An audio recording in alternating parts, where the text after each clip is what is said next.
Good morning, everybody. Good morning. Welcome to Pillow Talk with Dr. Boyce and Dr. Alicia Watkins.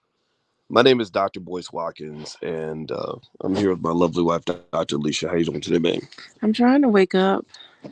I just want to dedicate this podcast to all the mamas. They got to watch over their kids this summer. All Keep the up with them all. mamas. Ain't that Man, what Outcast said? yeah, I get it. It's like what I have crust in my eye. Thank you for taking Yeah, that out. yeah. You have, it's almost like you have my eyelashes on your face or Oh, something. gee. I don't know how that happens. I'm telling you. Anyway, you clear your throat, boys. I got to wake up. I know, right?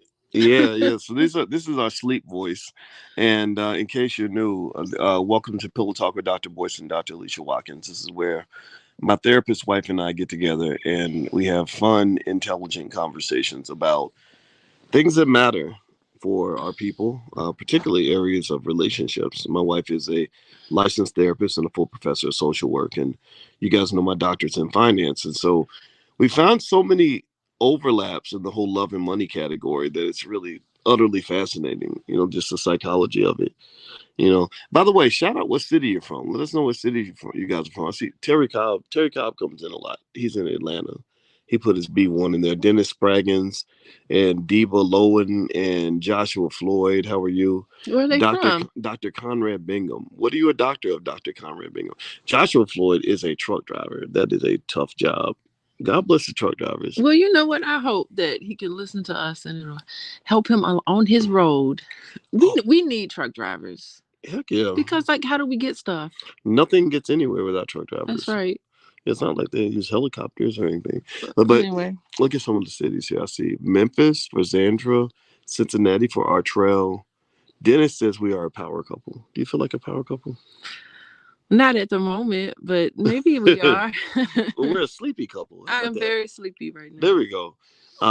Let's see here. Deba from East Hartford, Connecticut. And I see Minnesota for Dennis Spraggins. Tamarack, Florida for Roy. Dallas, Texas for Debbie. Dr. Conrad Bingham is a dentist.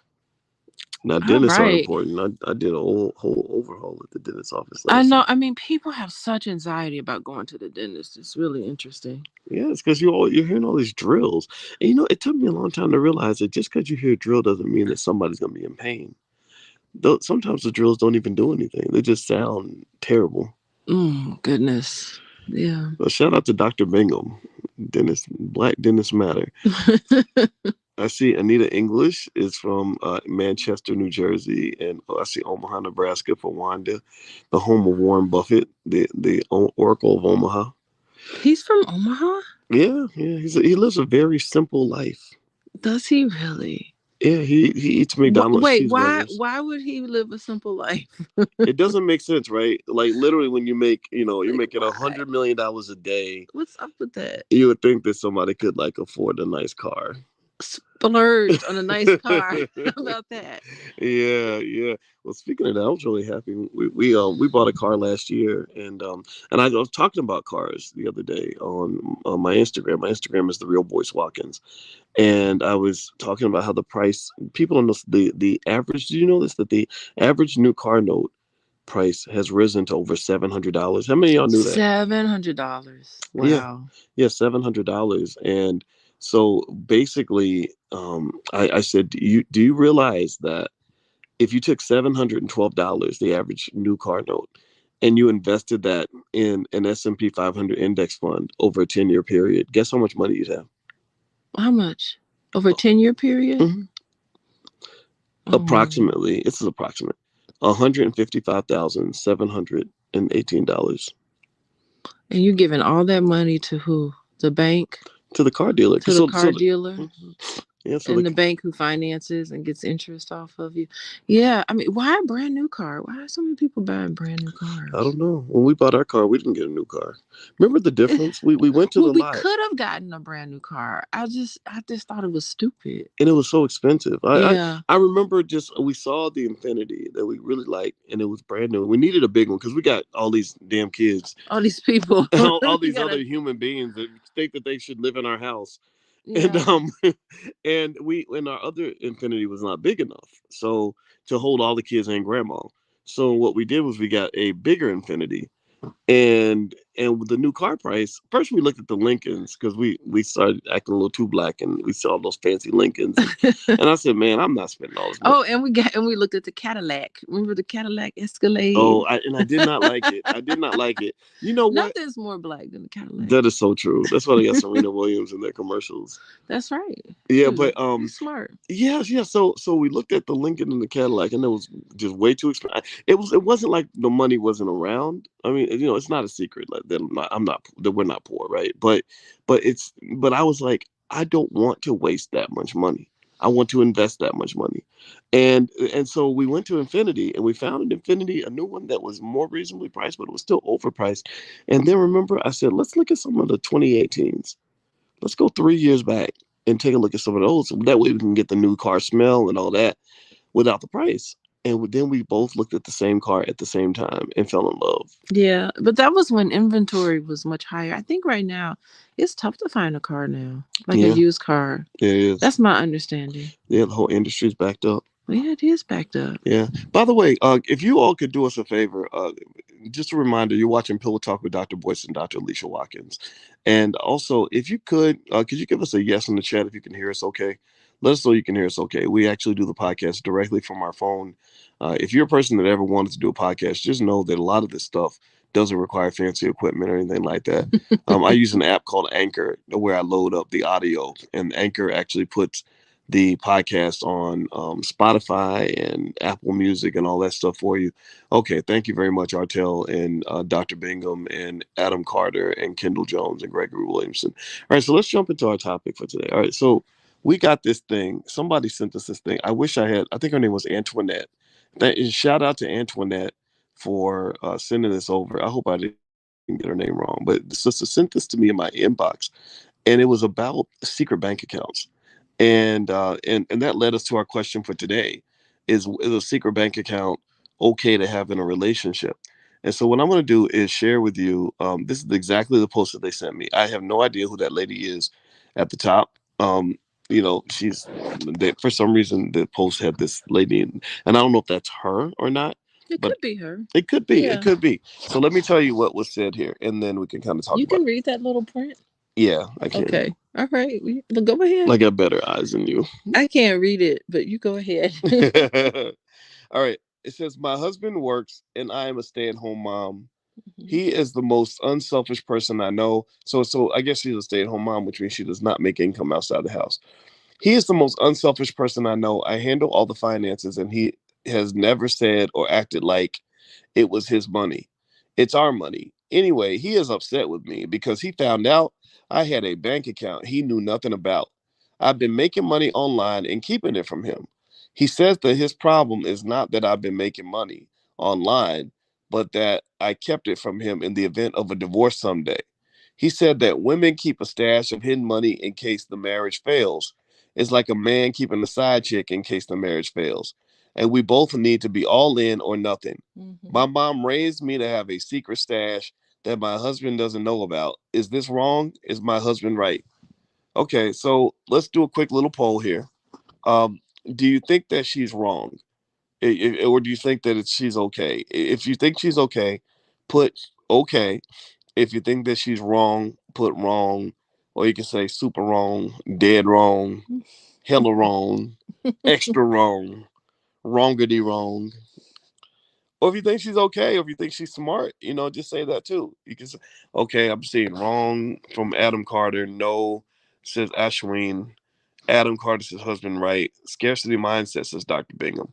Okay, Jacquez Yeah, says that's wrong. a good one. Okay, Reginald says she is smart. Art Trail says wrong, wrong.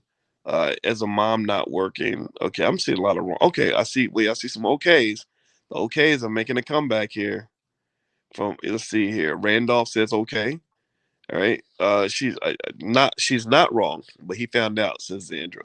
Oh, okay. So let me go to the beautiful black woman sitting next to me and ask her, who sees couples every single day. Um, what do you think? What would you say if a couple came in to your office with that particular issue? Well, first of all, I don't like to get into who's wrong and who's right. Okay. I don't like to judge because that takes judgment. So if she is a stay-at-home mom, maybe she feels vulnerable.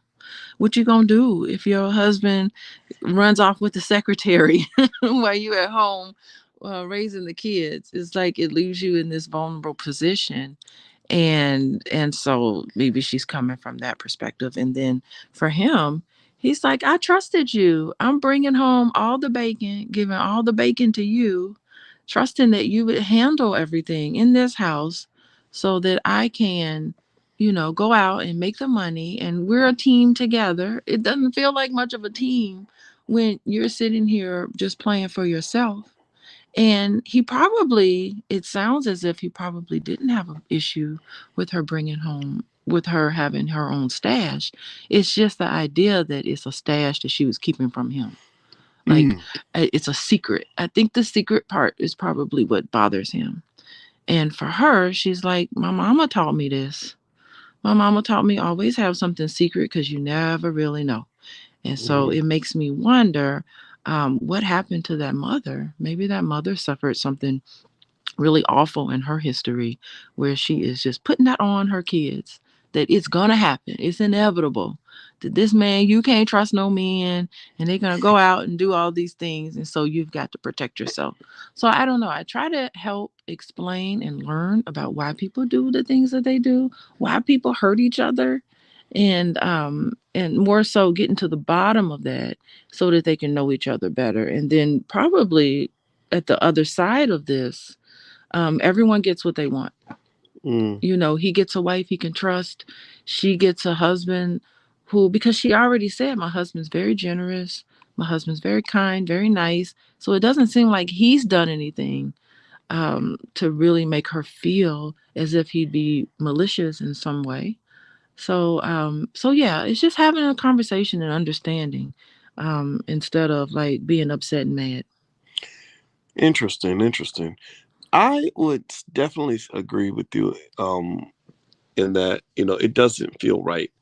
And it, and I think that where maybe we're a little different is like I might think about things from what I consider to be a practical standpoint. I think about what her mother must have gone through, right? And you Awful. and you and I've been talking a lot about the research you've been doing on financial trauma. You're getting that trauma certification, and trauma, is real. It really impacts you, and it can shape how you see things. And so when people talk about a scarcity mindset, typically the scarcity mindset comes, I would imagine, from some sort of trauma, like where you've been in a situation where things were scarce. You got So caught off guard too. It was yeah, a you got surprise. caught slipping, and you become a hoarder. You start to hoard, like the little poor kid who goes to the rich people's house and he's like putting food in his pocket. In the drawer. Yeah, he's Yeah, because hiding because food. yeah, because he's thinking that there won't be any food, and that typically comes from a real experience, Mm-hmm. and I think that if you look at what's interesting is that things are different now than they were 50 years ago, 40 years ago. As 40 they should be. right, 40 years ago you had divorces where the husband would, I knew a lady like this who was suicidal because her husband, she had quit school, she quit college because her husband was going to be a dentist, and he Wait, she's not just married to the guy in the chat. she's not married to the brother in the chat, Okay. but she was going to be a dentist, or he was going to be so Dr. Bingham, he's going to be a dentist just like you. And she just was so proud of being married to this dentist, and it allowed her to be a stay-at-home wife for over 20 some years. Well, just like almost like out of a textbook, he falls in love with his 23-year-old secretary Secretary. Mm-hmm. and runs off with the secretary, and the wife is stuck trying to maintain a lifestyle for her kids that she cannot afford. Her kids were in private school and they live in a nice neighborhood. He left her with nothing. And that, just, And they were married to each other? yeah, when I heard that story, What I was said, the that courts sounds doing pretty. back then? That's the thing. I don't know. Maybe it was Uh-huh. taking too long, or maybe she couldn't, maybe he hid his assets, or I don't know. Okay. But I don't think you can do that as easily now. Like, No. and that's the thing. And that affects both him and her. Yeah. If they get a divorce, he still has a right to have half of all that secret money. And if you go to court and lie about the secret money, oh, the judge will will whoop your ass. They do. So it's funny because you think that money is secret. You have these secret accounts, and if the marriage gets dissolved, first of all, it's there's a way to find that secret with so-called secret account, and you got to share that money. You Hmm. got to share that money out. So you think you putting money aside? That's just my money. You Hmm. can't be putting no money aside. That's our money. Where you putting our money? You know what? I think that if it's like you're hiding money, you can't hide it in a bank account. You got to hide it like a dope dealer. You got to have like a under your a under bunch your of pillow. cash under your pillow or buried in the backyard. You got to go Pablo Escobar with it. You can't just be like, "Oh, I've got an account over at Chase Bank," and they're never gonna With your find it. social security number Right, attached. where my socials attached. Yeah. Oh, Like, what's up they'll with the that? forensic accountants will never find this. Yeah. It's all the way over at Chase Bank. And I could tell like the husband may have been like kind of insulted. Like, Dad, you didn't think highly of me that I wouldn't mess you over if something happens. It's really Mm, strange. I mean, it really speaks to the fact that before you get married to someone, you really need to get their financial history. You really need to have a conversation mm, about their relationship with money. It's mm, mostly psychological. mm. That's so true. I think you can learn about a person's relationship with money by watching and not just talking. Because I believe that when you talk to people, they tell you who they want to believe that they are. But when you watch people's behavior, you get to see exactly who they actually are. Yeah, but I mean, that's an implicit understanding. But I think that with marriage, everything needs to be explicit. We can't be making no assumptions here. It's kind of like, and you have to be open for that conversation. So if I were to come to you and say, "Hey, Boyce, I noticed that you handled money in this sort of way. Can you tell me how you came to that decision?" You have to be open to Mm, answer that question and not get offended and not be like, "I don't owe you no answer." No, yes, you do. Tell me what's going on with you in this money decision. And I'm asking these questions because I want to know if you're fit. I want to know what I'm getting into who am I marrying. mm, And so it's being you have to have these conversations. And most people they get so anxious when they talk about money and finances, they just shy away from it and go scramble away and do whatever they want to do. mm. Hmm. Everybody, you're watching Pillow Talk with Dr. Boyce and Dr. Alicia Watkins. My name is Dr. Boyce Watkins. I'm here with my wife, Dr. Alicia Watkins, and my wife is a therapist, and she sees couples and things like that. And also, if you want some free resources on how to sort of heal your relationships or to improve your money mindset, we love talking about this sort of thing and sharing information. So feel free to go to boyceandalicia.com. We have a Black Love Challenge. We have all kinds of tests and workbooks and things like that you could take a look at to not just understand your mindset when it comes to money and life and relationships, but everything in between. And so let me dig into this. So I think that there has to be room for different perspectives. What I, ever since I was a kid, I was never really a big rule follower. You know that, right? I And like that. I mean, 'cause that's what makes you such a great entrepreneur. I was reading that book called Originals, uh-huh. and you fit the perfect original person. The Do I? originals who come up with these great ideas, very super creative, brilliant almost. And so, yeah, I wonder what is it like for you boys growing up being so unique? Well, no, I mean, I believe you. I believe you should make you make. I believe you should make your rules the way you make your food. When you Hmm. make the best meal, it's not like a happy meal. It's not a meal that's cooked by somebody else. I think it should be a meal that's cooked by you with your ingredients with the exact right balance that's really going to work for you, right? So I think that in a relationship, I would argue that communication does matter, but also you don't just communicate with me with your words, you communicate with me with your actions. I learn more about how you view money by watching you make financial decisions than I did from what you told me.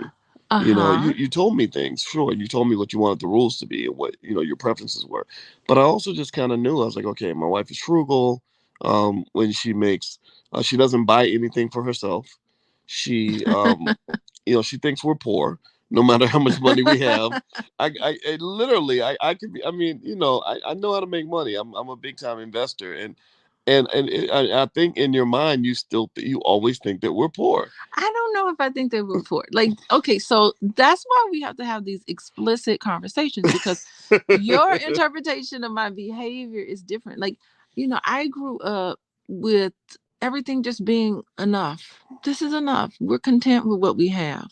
So it was never like, go get money, gotta have money, money's so important, all of that. And I would have conversations with my dad about money, and he would say, like, it's just subtractions and additions.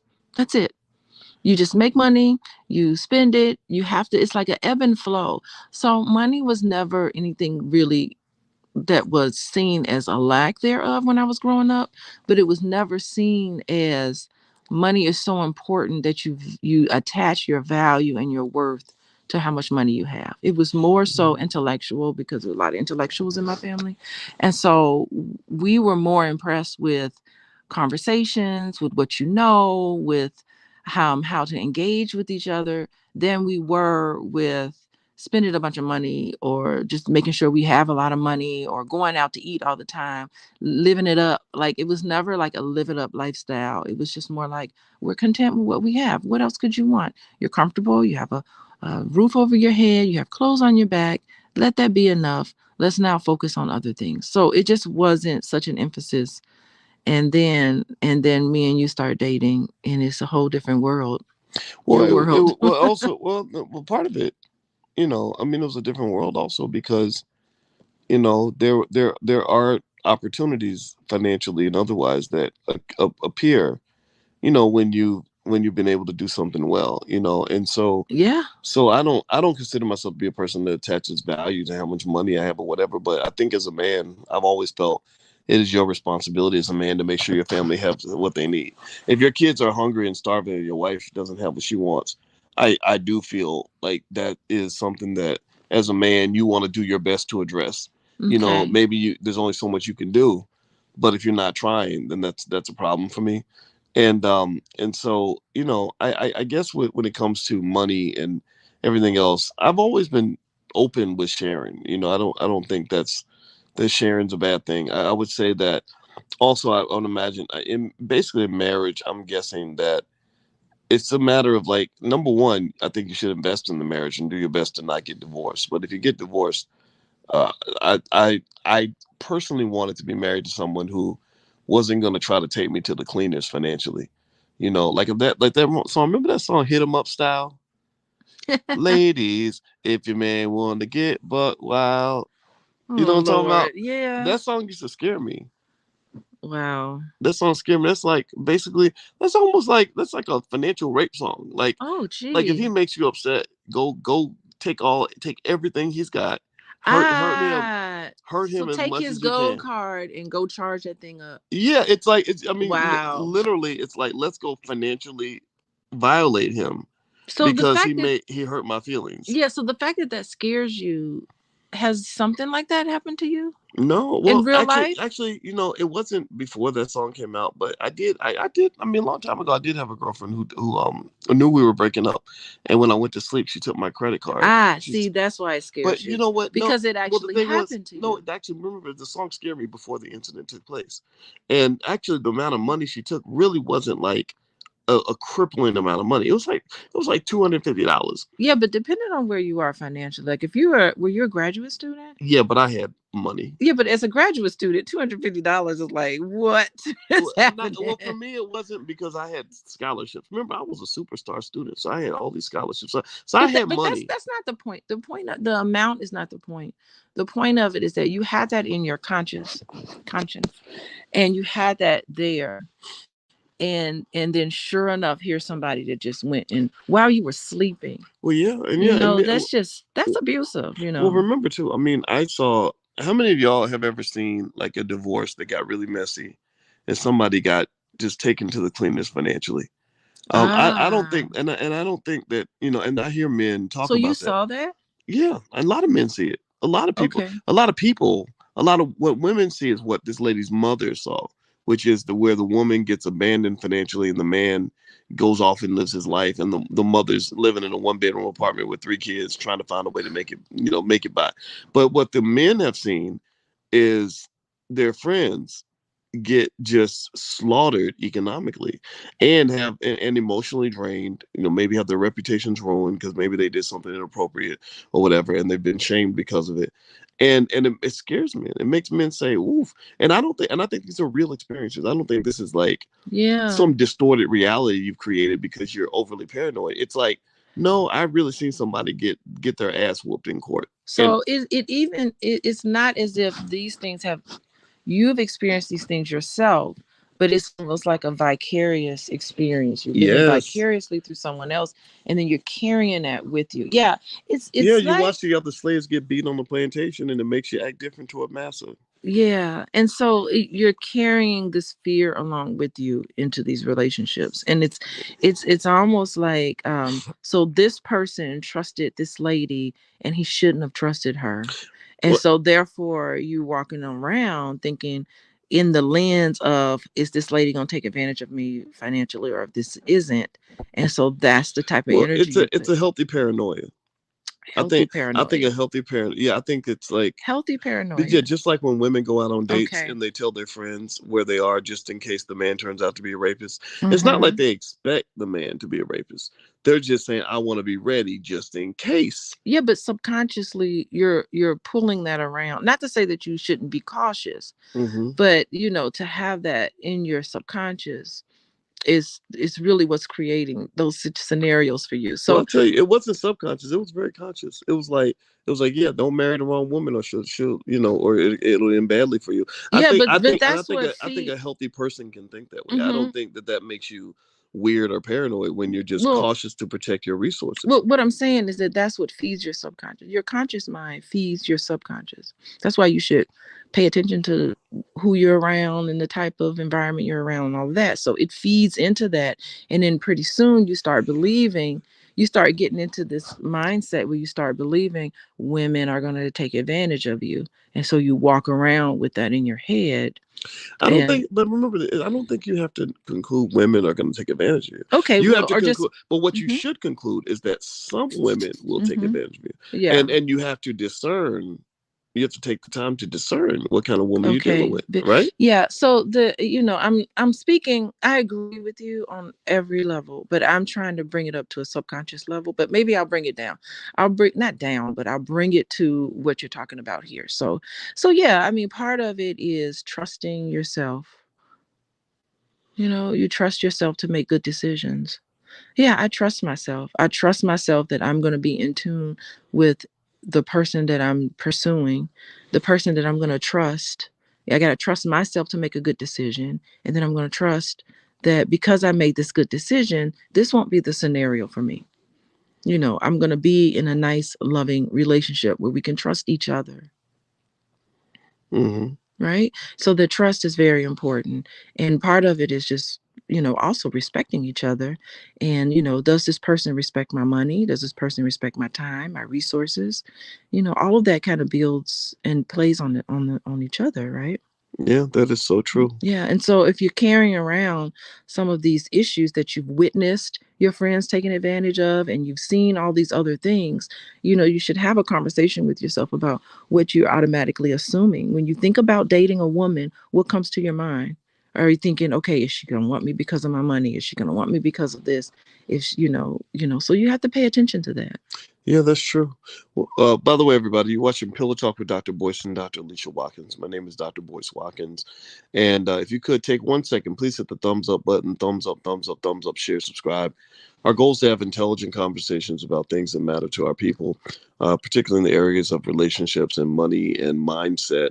Alicia is a licensed therapist and also a full professor of social work. I'm a professor of finance. And speaking of that, I want to remind everybody that tomorrow I start a new Black Wealth Bootcamp on how to generate income from selling stock options. This is something that a lot of people don't talk about, but it's great. It's how I generate income for my own family.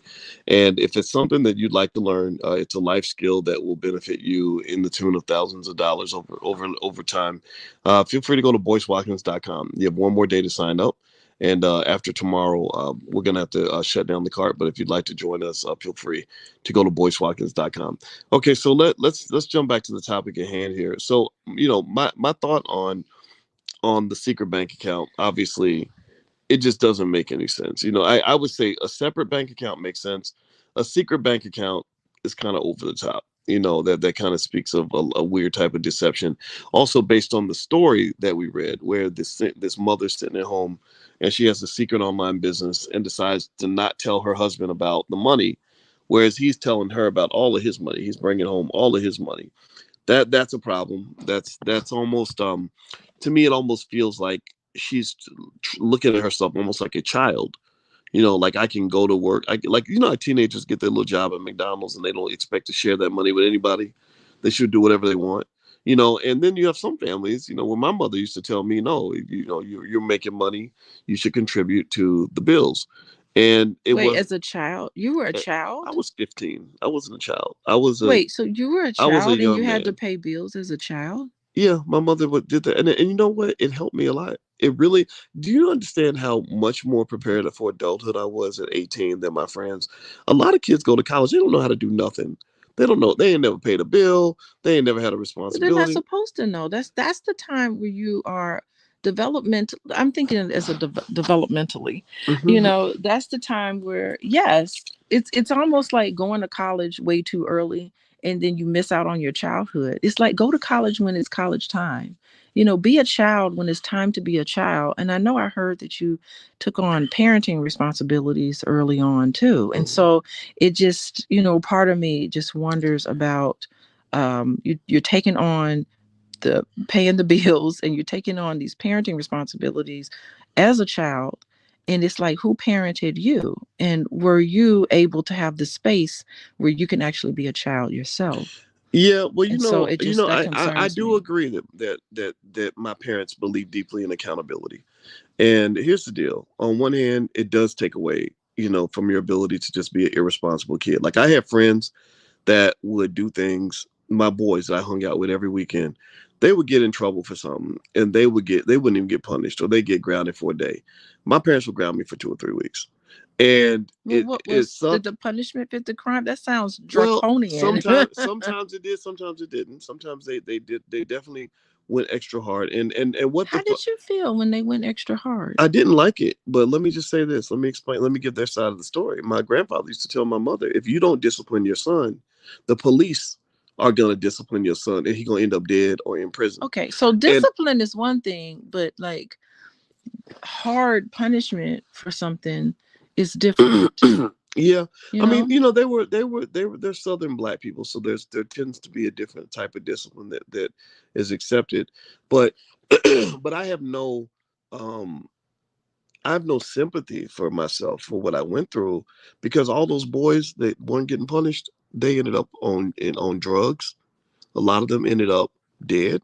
Some of them ended up in prison. Some of them ended up out in the street. Okay, And so I didn't. Do you understand? I did not have a single friend. I mean, this is what my parents were up against. uh-huh. I did not have a single friend. I counted up every single male friend I hung out with, Uh-huh. except for the white boy I became friends with when I was 13. Toby. Toby became successful. Okay, so was Every Toby did Toby have to pay bills as a 15-year-old and baby and no take to on parenting no Toby had a different responsibilities? experience, Okay. but at the same time, all the black men. Toby wasn't black either. So he had white privilege. So the thing is that I don't know. so Okay. the point I'm making though Mm-hmm. is while I know sometimes parents can overcorrect, sometimes parents can go harder than they need to go, but I'm appreciative of that actually Mm-hmm. because you don't understand when I was 18 or 19, I was on top of things. I was taking advantage of opportunities and my friends weren't. And you look at our kids don't really know struggle at all. No, they They if don't. you put them in a hard situation, you put them in the hood with no money in their pocket, they wouldn't know what to do. Maybe. Who Right. knows? So But they'll never figure that out. right, and that's what That's we not do. gonna be in their And conscience. that's what we do as middle class parents. So sometimes we don't put you and I had a very different upbringing from our kids. And I feel like that Mm-hmm. does drive a disparity in terms of like when I see you and I see how much determination it took for you to get your doctorate, I don't think you would have got that if you hadn't had certain experiences as a kid. You Okay. know? Okay, so I mean, you went from harsh discipline, which some people would call that harsh, and then you went to no discipline at all. And I'm just wondering, is there a happy medium to that where you can Hmm. have you Yeah. can discipline your child, but then also let them be a child, let them Yeah. experience things. Well, I played sports. I was on the track team. I did a lot of kid stuff. I would play basketball with my friends. I'd run around. You wasn't gonna stop me from being no kid. I had so much energy. My mother says I was a ball of energy. Uh-huh, I believe her. Yeah, and Yeah. and that part was there, but I also tend to be an ambitious person. I believe in achievement, and I think that Black people, we lose tremendously because we just let our kids sit there as lumps on a log and not learn anything, never accomplish anything. And I do have a respect, like when I hear about some Asian family where they train their child to be an expert concerto at the age of 12, Yeah, or but their sometimes kid is going to Harvard at the age of I get 15. it. I Yeah. don't think that necessarily Mhm. traumatizes the kid. Maybe the kid grows up and they're appreciative. Thank you, Dad, for giving me a head Yeah. start on life. Well, it doesn't necessarily try. Well, the traumatized part, it just depends on how, um, how they experience that. But it just makes me wonder, when you put all this pressure on children to perform, it's like performance based esteem. Like you True. have to. It's like, if my child doesn't win first place, then then forget it. Mm. When just like when Tay Tay did her dance competition, I just wanted her to get up there and have a good time. I said, get up there and have fun. Do your thing. Just have fun. Just let go. Don't be nervous. Try not to be nervous. Just let go and dance your heart out. This is the last time you're going to be doing these dances. So dance your heart out. Like that was my thing. So why waste her time, practicing and doing all this if she feels like she's got to be first? And so I think when you just focus on having a good time, believe it or not, that's when you score the highest. When you're just out there enjoying yourself and having a good time and not even thinking about the outcome in that moment, you're just doing. You're just doing what you've been trained to do. To me, that's a great use of time. And she got to hang out with a lot of her friends on the dance team. And, that to me was a good use of my time. Although I'm Mhm. a tired mama. Boyce, I'm a Mhm. tired mama. Mhm. It's just, I think this is one of the first times I've just been home with two jobs, with three kids, and it's a lot juggling that. Well, you don't, well, and Anyway. I think that speaking to the tired mama thing, you're a tired mama partly because you have things that you want to do. You have nothing, almost nothing that you have to do. That's true. You like really, you have I'm people, putting this on myself. right, you have people at your job that wonder why you get up and go to work every day. They're like, you're married to Boyce, why would you have to work? And I'm sitting there thinking, yeah, she doesn't have to work, but I respect what you want to do. I respect the work that you do. I think that it's so, and to me, that's the idea, right? Like, I agree with you. So wait, If so you're wait. like, wait, hold on, Hmm. let me explain. Okay. So if you're like those kids on those crazy dance competitions on TV where their mothers are going ballistic and wanting to give their child, like, cosmetic surgery at the age of 5 so they can win a dance competition or a beauty pageant, that's obviously over the top. But I think there's nothing wrong with having goals. There's nothing wrong with having a purpose. There's nothing wrong with having ambition. And there's nothing wrong with really being hungry. Like, really saying, I want to win first place. Oh, okay, sure. If I don't win first place, the world ain't coming to an end. I'm just, Right. I'm just gonna have to I'm Right. gonna have to adjust. I'm not gonna jump off a building. But shit, I want that trophy up there. I think that's okay. Like, Yeah. I was always the kid who did want the trophy, and I don't Hmm. think, and it didn't traumatize me or anything. And it wasn't. Or maybe it was partially performance based esteem, because I know that at least for men, and I think women have their own version of this. For men, when you win, when you are a winner, the world does treat you different. You get opportunities, you get access, you get, like a man who walks in a room and he's a millionaire who's looking good and who's highly successful and powerful. He ain't gonna get treated like the guy who gave up on his life and sat around eating donuts and smoking weed all day. Hmm. That those two guys are gonna get a different kind of response from the world.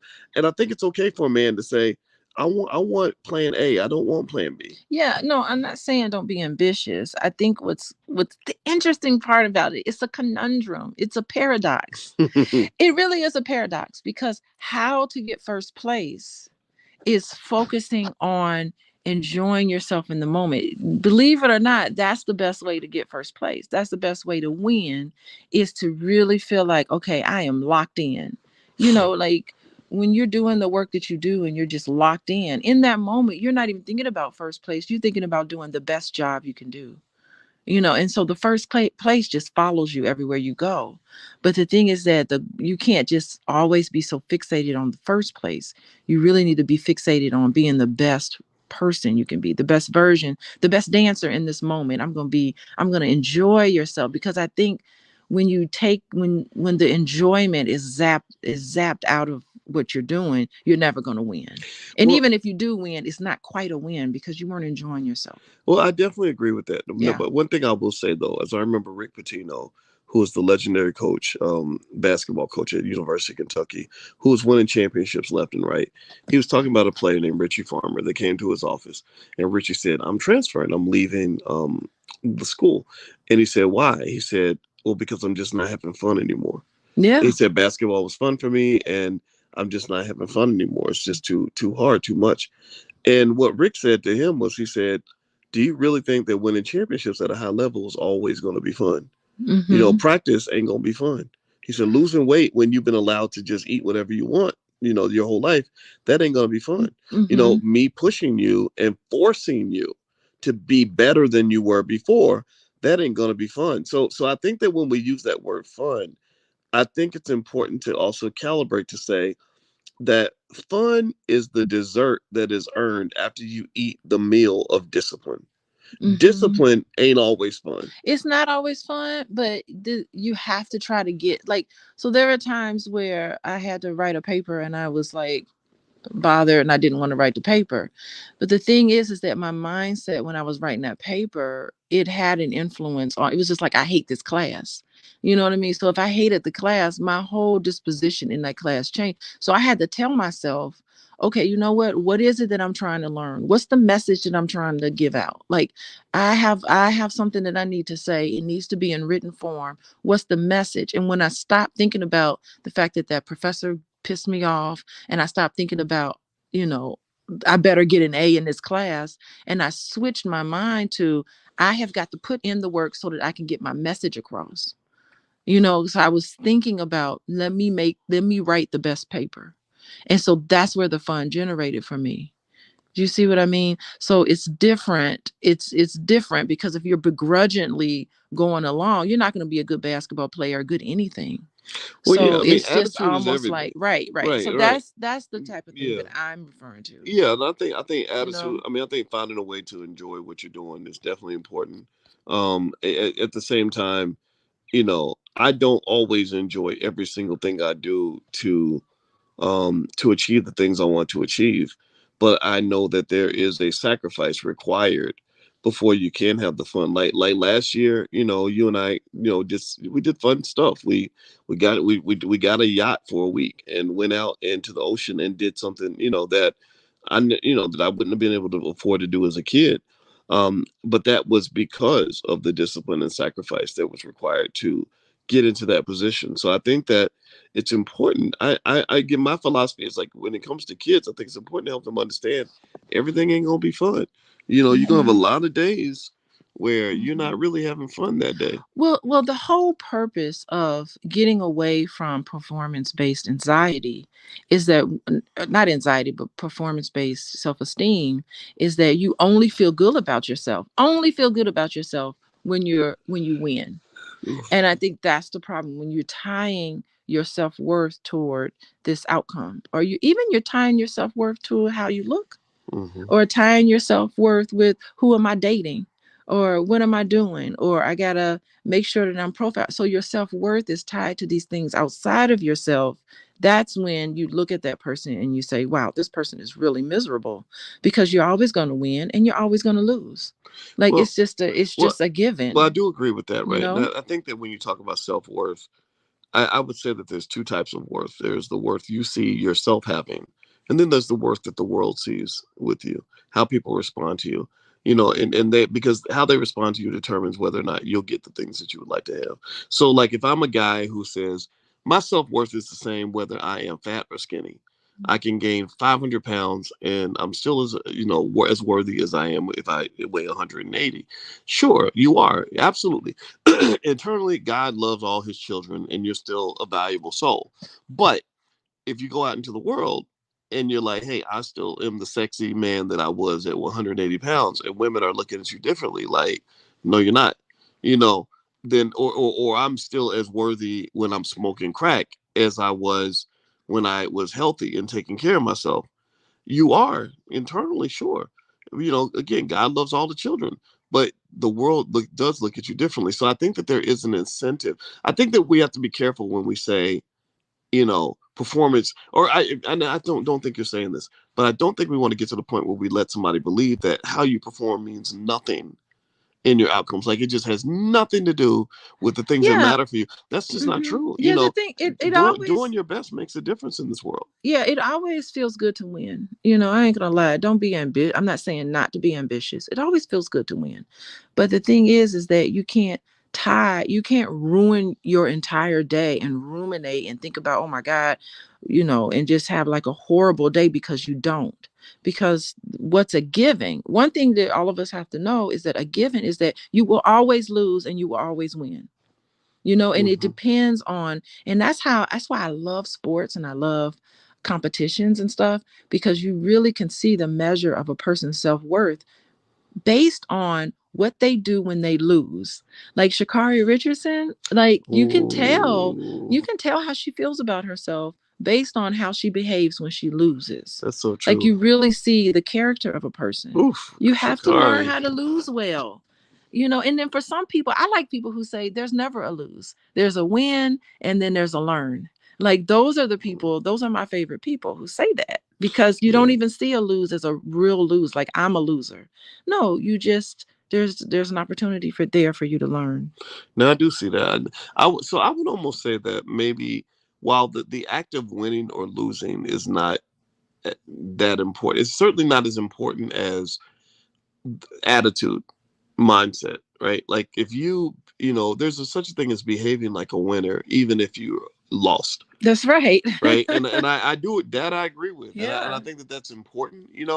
And I remember when I was in college and I wanted to make good grades. I really had that performance based esteem thing going on, which because I was known as the smart kid. I had the highest GPA of all the black students on the University of Kentucky campus, Hmm. and I remember saying there's too much pressure to feel like I have to make an A because there's too many variables I can't control. What I can Yeah. control is whether I do my best. So I started measuring, I would measure myself, not want to say self worth, but I would judge myself. Like, did you do your best? Yeah. If you did your best, then it's cool. If you Yeah. didn't, then we got a problem. And I think that's okay, right? And also I know that my parents raised me in an unconventional way, but I also had unconventional success because of that. Hmm. So as much as we know parenting isn't perfect and we all can come up short, shoot, I thank them every chance I get. I'm like, thank you for making me different from all the Well, all the people out here that I see that feel like they can't do nothing without a white man's permission, or they feel like the struggle is overwhelming and all that. I've never felt that way. My father said, if you want to succeed, you go out there and you get it. Period. I'll okay. let you get the last word before we roll out to because it's breakfast time. Is it breakfast time? My Yes. stomach is growling. Yes. Yeah. So I want to go back to this situation. So I think secrets in general are awful in relationships. And the fact that she felt the need to keep a secret from her husband, it would be the topic of my therapy session with them. If they were in my office, I would try to get to what is it about the secrecy part that really motivated you to want to do this, to want to have it, because it doesn't seem like this husband would have an issue with her having a separate checking account or a separate account. Like, what is it about the secrecy that it just has to be something that you want to keep from your husband? And how do you expect, are these the expectations of the relationship, to have secrets and not be able to share with each other? So I would definitely have a conversation about that. What would you Mm. say for this? Um, yeah, I think she's wrong. If she's got a secret bank account and isn't telling her husband about it, that's not cool. That's not how marriage works. I think that maybe a conversation about a separate bank account Yeah. is okay. I think that's what you and I kind of agreed on: his, hers, and ours. And we have our joints, and we have our individual stuff going on, and I think that works. But there's no one size fits all approach. But in general, if you are hiding money from your spouse and you think you can get away with it. Just know that they will find that money, and you don't want to go hiding money The when truth, yeah, you know the this. truth always comes out. Yeah, it It does. always. It does. So, and I also think that that communication piece you talked about sort of communicating these things before you get married, that's huge. And a lot of Hmm. people don't know that. Like they'll talk all day about what sex position do you like, but they won't talk about, financial things, financial history, and financial compatibility Well, and all all of that. that is important. All You those got to things talk are about all of that. those things are important, but I mean, come on now, like the way somebody looks, that isn't going to necessarily make them a good Uh-huh. partner for life, a good business partner for life. And so, by the way, everybody, you're listening to Pillow Talk with Dr. Boyce and Dr. Alicia Watkins. Alicia's website, she sees clients all the time, and she's a licensed therapist. She's been doing it for a long time. And so, if you'd like to learn more about what she does, she has classes and groups and sessions, consultations, everything else. So, feel free to go to coachingwithdralicia.com, or you can look her up on Instagram at Coaching with Dr. Alicia. And also, my website is boycewatkins.com. So if you'd like to join my Black Wealth Bootcamp, which starts tomorrow, and we're going to focus on stock options. So if you'd like to learn how to sell stock options to generate income, then we get started tomorrow night, Thursday night at 8 p.m. We're going to meet 4 weeks, and it's really, really valuable stuff to understand. A lot of people don't know how to do this well. I do. That's what my PhD's in. So I'd love to teach you. So feel free to go to boycewatkins.com. Yeah, All right, and when you everybody. wait, and when Go you ahead. make money with stock options, don't hide it from your spouse. Yeah, right, right. When you make the stock option money, don't hide it from your spouse. And How we spending this money? yeah, and also send me a note to let me know how well you're doing financially. Because I know some of you all are making more money because you started investing, and I love hearing your stories. And feel free to leave suggested topics in the comments. We're always open. And thank you to Antoinette for suggesting this topic, and this got us back on our pillow talk game. So I know. I'm yeah. awake now and I'm hungry. Yeah, So let's go eat breakfast. All right, everybody, hit the thumbs up button, thumbs up, share, subscribe, everything else on your way out the door. Love you, and we will see you all soon. Take care. bye, everyone.